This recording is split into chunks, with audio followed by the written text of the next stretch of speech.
เสือสีเดียวกันเลยนะ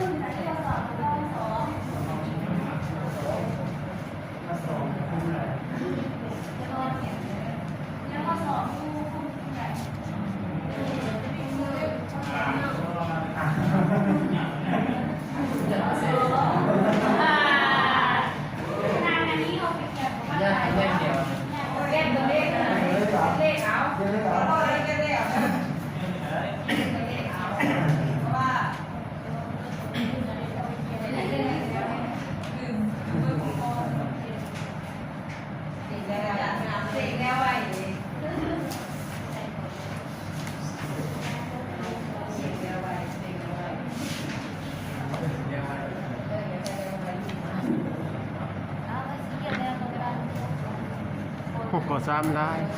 ขอหนึ่งเดียวขอช่องกับว่ารักเป็นได้ขอซ้ำเนี่ยกระโมงตกลงขอได้เจ้าบุตรที่ช่องแต่ว่า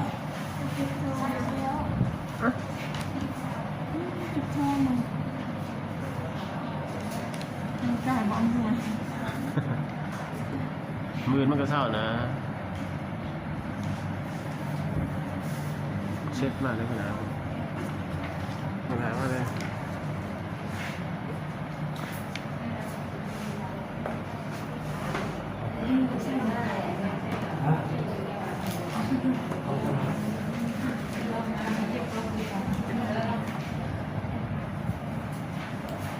กินมากเลย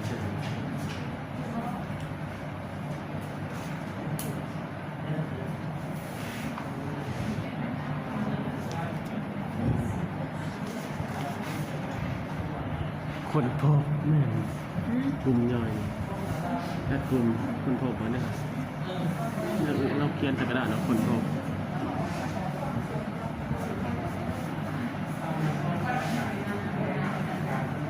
คนพบสองเองนะสองบอก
เขาทุกกุ้งขนาดเขาได้ครัวหมดแล้ว5 หมู่แบบ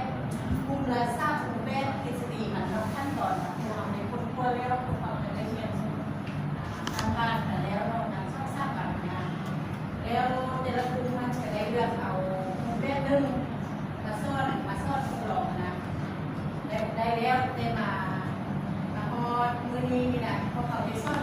ปุ๊บกุ้งเนาะกัน5 กุ้งที่เขาในแบงเนาะในแบงของทางที่สอนท่านแต่ละกุ้งแล้วก็ทฤษฎีก็พวกเราก็ได้เบิ่งนำกันแต่ละกุ้ง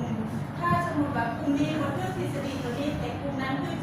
ทฤษฎีตัวนั้นคือแต่ละกุ้งก็ได้เสนอเราได้อธิบายกุ้งแล้วเราบอกเข้าใจคร่าวๆแล้วแหละ